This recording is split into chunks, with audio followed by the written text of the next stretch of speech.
Самое приятное событие, наверное, последних недель — это все-таки взлет знаменитого ПАК-ФМ, как его называли, или изделия Т-50, или то, что называется на таком общепонятном языке самолеты пятого поколения. Для людей, которые наблюдают за этой ситуацией, которые наблюдают за российским авиастроением, это событие более чем знаково. Нужно понимать, что создание самолета пятого поколения — это фактически было общенациональной задачей, причем не только для России. Точно такой же общенациональной задачей создание самолета пятого поколения было для единственной страны, которая сейчас имеет такие самолеты на вооружении, для Соединенных Штатов. И на эту программу американцы потратили в общей сложности более 100 миллиардов долларов. Только на создание, разработку всего, что связано с этим самолетом, на подъем его в воздух и на то, чтобы он наконец-таки занял свое место в боевом строю.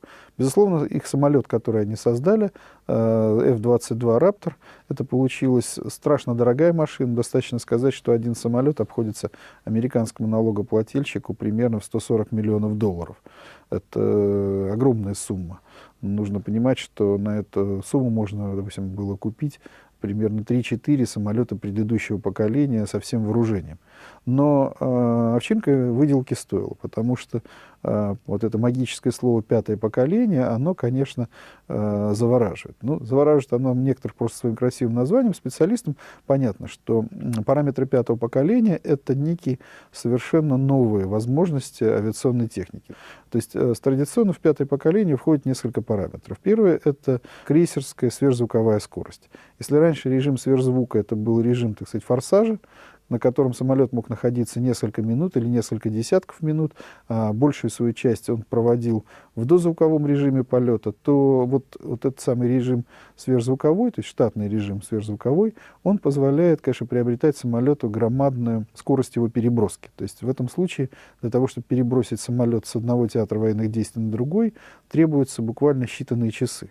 То есть, если раньше, скажем, самолет, который перелетал с одного участка континента, там, взлетев из Москвы на Дальний Восток, сверхзвуковой самолет должен был потратить примерно 6-7 часов, то самолет пятого поколения способен долететь до Дальнего Востока за 4-4,5 часа. Это, конечно, открывает совершенно новые возможности для переброски. Вторая часть — это сверхманевренность. То есть эти самолеты имеют возможности по маневрированию совершенно несравнимые с тем, что было до этого. Фактически этот самолет всеракурсный, то есть он работает под любыми ракурсами, он выполняет самые сложные элементы воздушного боя. Этот самолет способен фактически развернуться вокруг своего хвоста.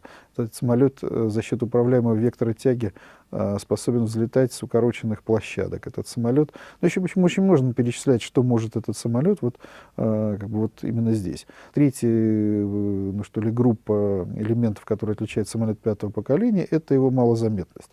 То есть в этом самолете одновременно объединены и технологии, то, что на Западе называется стелс, технологии малозаметности. Надо понимать, что американцы потратили почти 40 лет на разработку этих технологий. У них были самолеты, которые были созданы полностью по этим технологиям, например, тот же самый F-117. У них были и B-2 Spirit бомбардировщики. В этом случае вот эти самолеты, они были страшно дорогими, некоторые из них достигали цены почти под $1 миллиард, но они были узконаправлены, то есть они не позволяли решать определенное количество задач, определенный тип задач, от которых они были просто не способны аэродинамически. И, повторюсь, вот создав свой «Раптор», американцы списали эти самолеты, что называется, на разборку, отправили их на склады, несмотря на бешеную стоимость и достаточно короткий цикл службы, именно потому, что «Раптор» их заменил. И четвертое, скажем, что называется, отличие этого самолета, это совершенно новый тип прицела и вооружения, так называемые прицелы с активными фазированными решетками. Элементы прицеливания разнесены практически по всему корпусу, то есть радиолокационные станции, как традиционно находящиеся перед кабиной пилота в носу, так и часть этих станций вынесена на плоскости, это то, что называется на простом языке крылья, так и на другие элементы корпуса. То есть фактически этот самолет действительно видит все вокруг себя. Соответственно, в это дело интегрированы новейшие электронно-вычислительные машины, которые позволяют отображать полностью обстановку вокруг самолета. То есть, повторюсь, это принципиально новый шаг в авиастроении. И только Соединенные Штаты смогли этот шаг сделать. Сделали достаточно давно, то есть больше 15 лет назад поднялся в небо американский самолет пятого поколения. Мы в силу, конечно, громадных экономических проблем 90-х с этой программой очень страшно затянули, но первый полет на днях самолет пятого поколения совершил. Правильнее его было бы назвать не совсем самолетом. Вообще, это, скажем, можно правильно сказать, назвать платформа. То есть была поднята в небо платформа самолета пятого поколения.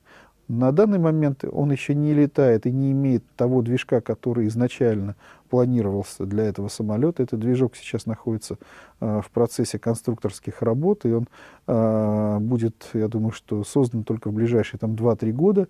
Но те движки, которые на нем есть, они специально были доведены до нынешних параметров, которые позволяют уже полностью испытывать этот самолет, обкатывать и провести полный цикл испытаний на нем. И эти движки, в принципе, даже способны на нем устанавливаться и даже уже на тех образцах, которые могут поступать в войска, если этот двигатель не будет доделан. То есть там не будет такого количества, такой мощности движков, как у планируемых, но при этом, еще раз говорю, задачи он сможет выполнять. У него нет пока еще нового прицельного навигационного комплекса, он доделывается. У него нет еще принципиально нового оружия, которое тоже находится в процессе разработки. Но, повторюсь, вот эта платформа, то есть основной элемент, он поднят в воздух, который, конечно, дает нам возможность дальше, то, что называется, спокойно развивать эту программу. Я думаю, что за следующие 4-5 лет мы доведем испытания до какого-то финала, хочется верить, что до счастливого финала, и увидим эти самолеты, наконец, через 5-6 лет первые самолеты в войсках. Нас упрекают в том, что мы опоздали, что мы опаздываем на 15 лет, но здесь нужно понимать, что это не совсем точный упрек и не совсем справедливый, потому что нынешняя политическая ситуация не является критичной для России, она не требует самолета сегодня и немедленно. Важно в этом случае немножко другое. Важно то, что мы вот в этот клуб сверхтехнологических держав 21 века, авиационных держав, мы все-таки смогли войти. Потому что, как я уже говорил, самое главное в этом самолете — это технологии, это сгусток новейших технологий. И то, что мы смогли их объединить, то, что мы смогли вот эту кашу сварить, или, скажем так, его все-таки создать, вот это является самым главным и определяющим. И дальше уже для нас важно развивать и довести этот проект до того, что называется, удачного финала, который планируется, то есть до серии новых самолетов.